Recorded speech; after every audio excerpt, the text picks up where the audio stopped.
Welcome to the second lecture of the course entitled Basics of Fluorescence Spectroscopy. In the last class, we have discussed about some introduction about the fluorescence spectroscopy and a brief history of that, and then we discussed about the light matter interaction, and for us the most important light matter interaction being to the absorption of light by the matter. And to discuss that absorption of light by the matter, we discussed the Lambert-Beer law, and then we brought the concept of the absorption cross section of the molecule. And I ended over here that sigma equal to 2.303 epsilon L C by NL, which turns out to be 2.303 C by N into epsilon, where this epsilon, as you know, is molar absorptivity or molar extinction coefficient, and its unit is liter mole inverse centimeter inverse. You can also change it from the centimeter inverse to millimeter inverse or length inverse, right. So, now as you can see here, this C over here, the unit of this C we generally express in terms of moles per liter, right. So, here is moles per liter, and here that N which I have defined as number of molecules per cc, right. So, number of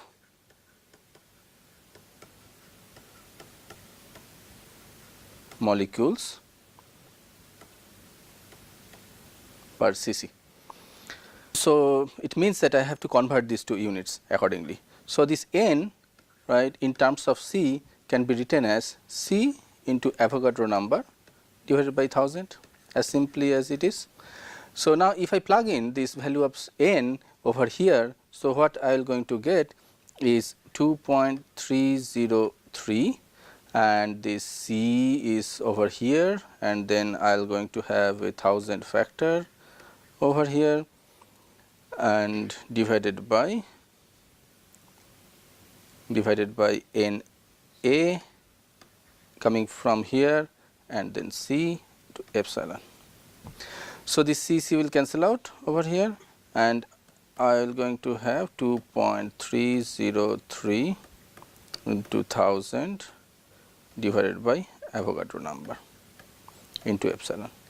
If you calculate this will come as 3.82 into 10 to the power minus 21. So, this will go into 3.82 into 10 to the power minus 21 to epsilon. Okay. So, what we got is that absorption cross section is nothing but that proportionality constant was used for the Lambert-Beer law, and this obviously has to be related with the epsilon value. So, as epsilon depends on the wavelength, absorption cross section also has to depends on the wavelength. Let us see this the concept of absorption cross section here. So, what we got? We got sigma, which is absorption cross section, is equal to 3.82 to 10 to the power minus 21 into epsilon, and obviously the unit is important, that is centimeter square, because I have expressed epsilon in terms of liter mole inverse centimeter inverse. So, I got this unit as centimeter inverse. Okay. Now, let me draw one molecule. Let us say let me draw this HNO4, let us this molecule. So, here if I draw this frame of this molecule, it looks like this. So, now the molecular cross section, molecular cross section is the whole area of this molecule. For example, if I may now highlight over here. So, this whole region is my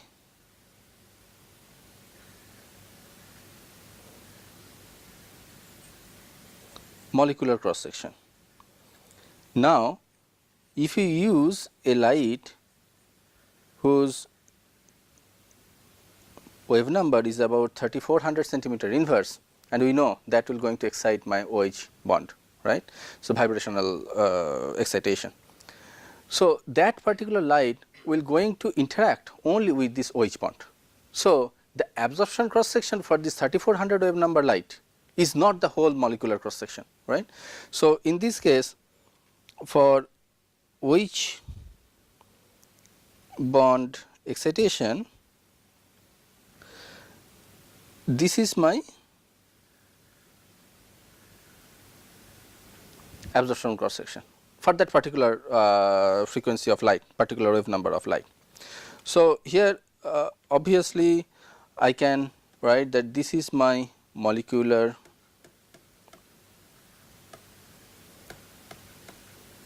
cross section and this one is my absorption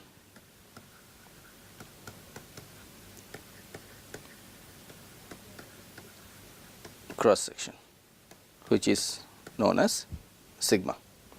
So, if the molecular cross section, let us say for this particular molecule is 10 to the power minus 15 centimeter square, and this absorption cross section for this, the small region, right, it must be smaller than this, and if you somehow calculate it, this is going to be 10 to the power minus 18 centimeter square.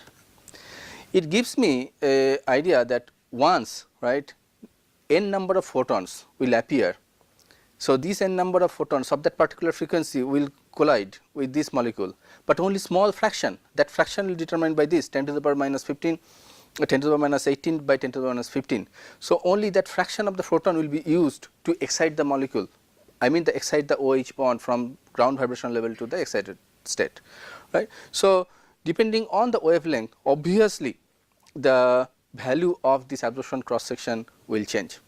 So, later on I will give you that assignment where you will be able to calculate this absorption cross section of a molecule, and you will going to understand the significance of absorption cross section and how it is related to the molar extinction coefficient.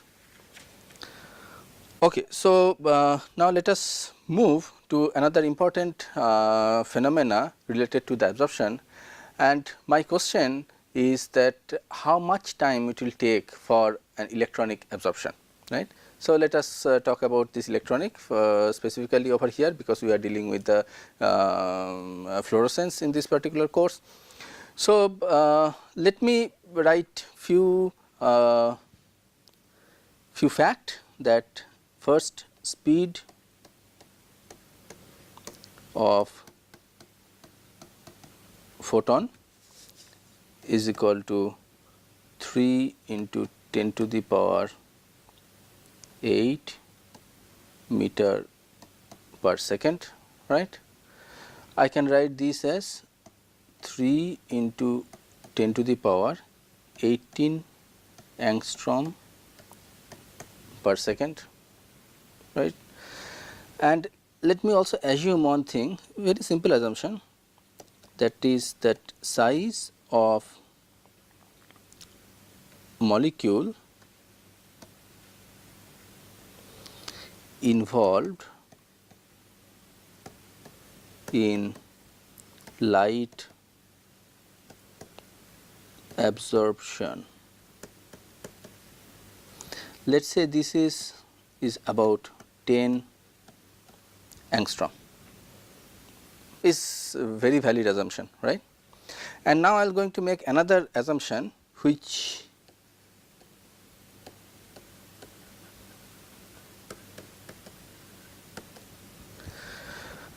where I would like to take the size of the photon, right. Size of the photon is associated with the wavelength of the light.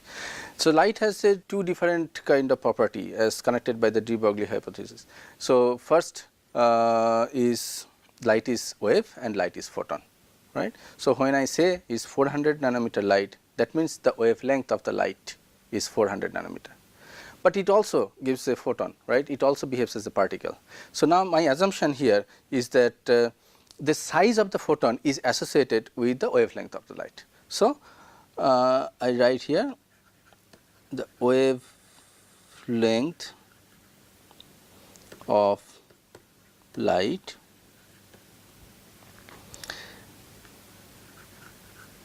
associated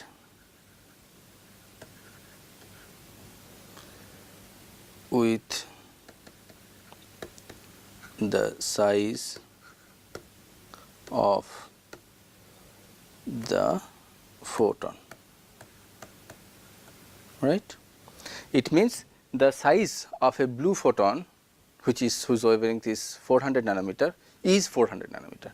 So, for example, size of blue, that means 400 nanometer photon is equal to 400 nanometer, or that is in the different unit is 4000 angstrom, right.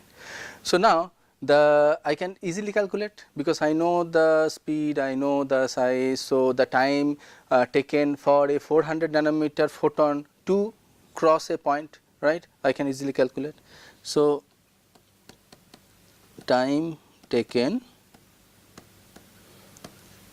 for a 400 nanometer photon to cross a point is simply given by 4000, because that is my size, divided by the speed, right.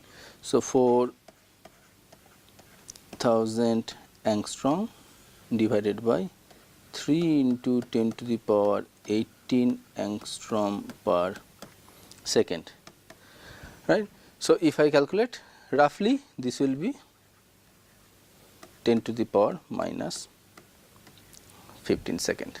This 10 to the power minus 15 second means 1 femtosecond, right. So, this is 1 femtosecond.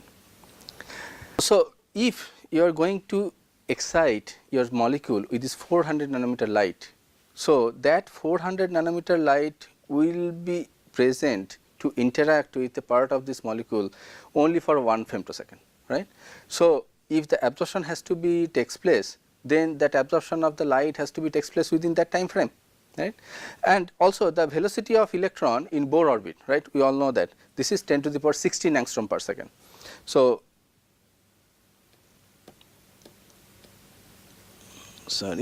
velocity of electron in Bohr orbit is equal to 10 to the power 16 angstrom per second, right. But I have already determined the size of the molecule is about 10 angstrom, right. So, electron moves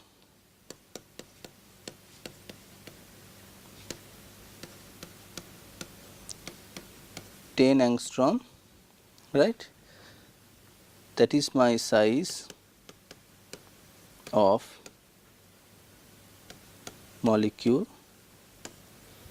in 10 to the power minus 15 second. So, what we got here, that the time scale of photon interaction and electron motion in the molecule, they are same, right. So, it means that time scale of photon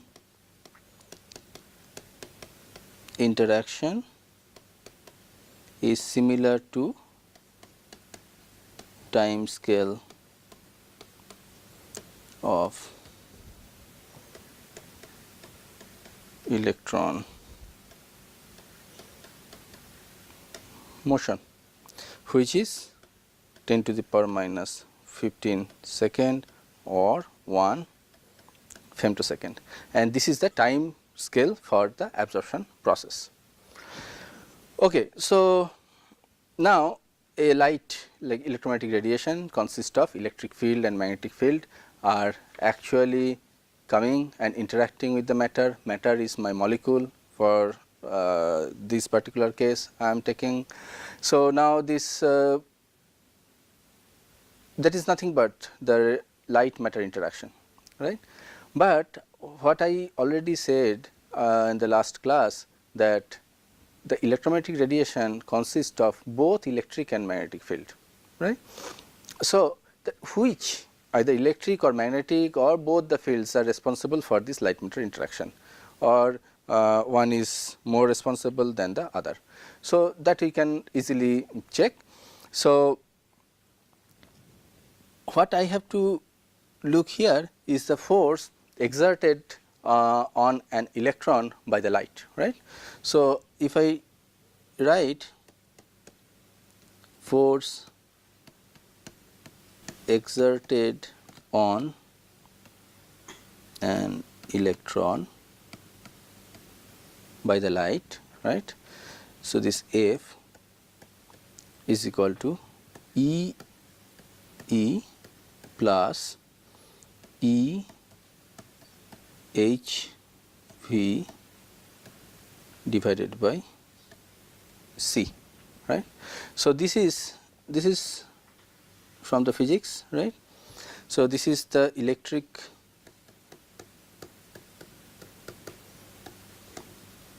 force and this part is my magnetic force.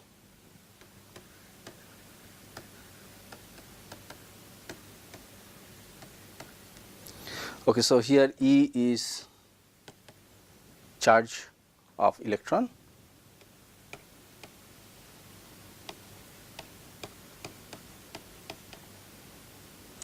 and this capital E is electric field strength.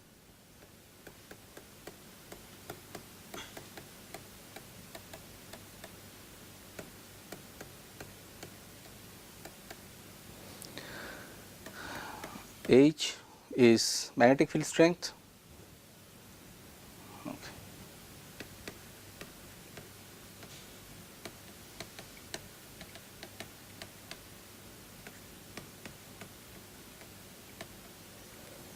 And this C is speed of light.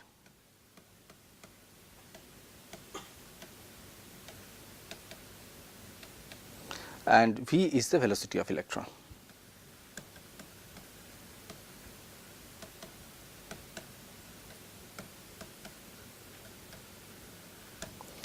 Okay. So, what we know? The value of V and value of C, and with this we can estimate, right, the contribution of these two terms. So, V is equal to 10 to the power 8 centimeter per second, whereas C is equal to 10 to the power 10, right. So, 3 into 10 to the power 10 centimeter per second, right. So, V by C E H is much less than E into E.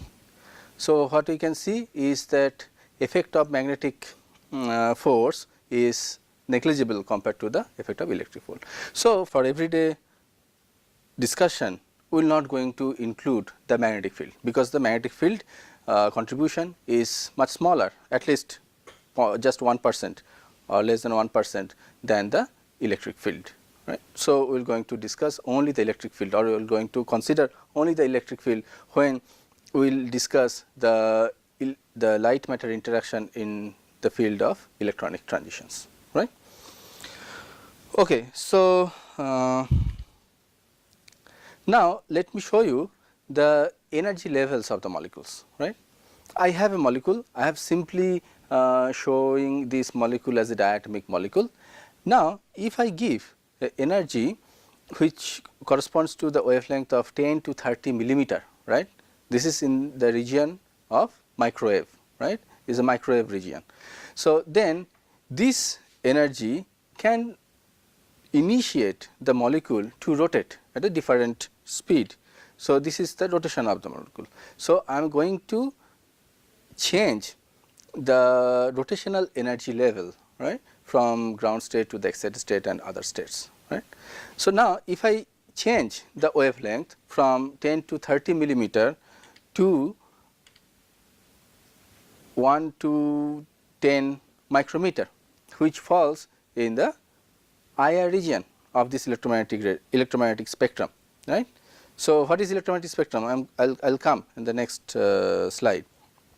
So, in this case, this light is responsible to create the vibrational excitation within this molecule. However, if you tune your light to 100 UV of visible region like 150 to 800 nanometer, then this light will going to excite the molecule from ground electronic level to the excited electronic level. So, which obviously going to change the distribution of the electronic cloud within this molecule, right, as is shown over here. Here this is the electronic distribution. Once you excite with the light, the distribution changes and it may create the dipole within this molecule. Okay, so, this is the electromagnetic spectrum, we all know this. In this electromagnetic spectrum, as you can see here, the left side is high energy side over here, and you have this gamma ray, and you have this gamma ray over here is a high energy.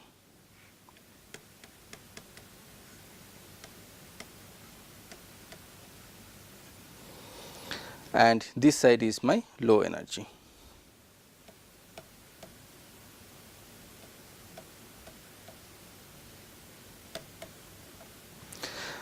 Low energy means longer wavelength, right. Low energy means longer wavelength. So, as you can see over here, here the wavelength is shorter, and in this case the wavelength is longer. So, we start with the gamma rays, where the frequency is 10 to the power 20, and then if we come to 10 to the power 16, this falls in the UV region, and then somewhere between 10 to the power 15 to 10 to the power 14 we got this our visible region. So, our eye is only sensitive to this much region. Eye can only detect this light, other light by our eye we cannot see, right. But there are some other instruments, some other devices which can be used to see these kind of lights, like either X-ray or infrared or microwave and so on and so forth. So, this is electromagnetic spectrum, and as you can see here, I have many different units over here. Here is written frequency, here it is written wavelength, right. So, obviously they are interconvertible, right, they are interconvertible. So, here this is very important, what I want to tell you, that this units in spectroscopy. So, the characteristics of light can be represented not only in frequency, not only in wavelength, but also in terms of other parameter, and these parameters are interconvertible. So, what is frequency?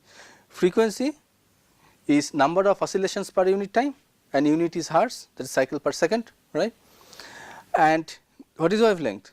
Wavelength is the distance between adjacent crests of the wave, right. So, this is my wavelength, and this frequency and wavelength are interconvertible over like this way, nu equal to c by lambda. So, try to remember this fundamental relationship, nu equal to c by lambda. What is the unit of nu?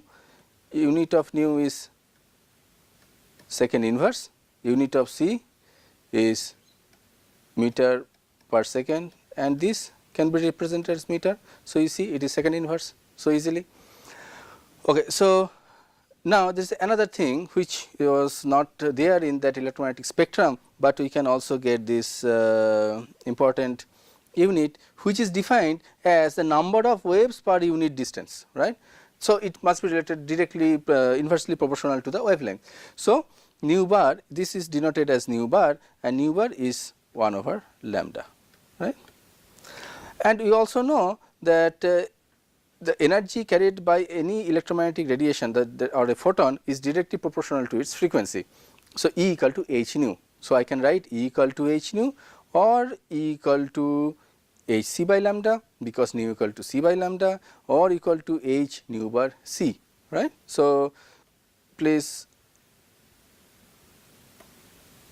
remember these relationships, which will be used more frequently at the later part of this course. Okay. Now, let me show you the different energy levels. I already showed you the rotational level, right, where a small amount of energy is required to excite from one rotational level to the another rotational level. Vibrational states I also have showed you, and then electronic states. So, in this case, right, if these are the two electronic level of this molecule, each electronic level could have several vibrational level as shown over here. So, this is just electronic level,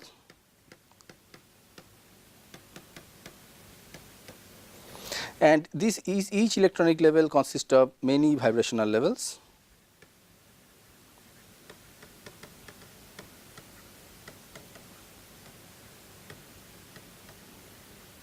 And each vibrational level is consist of many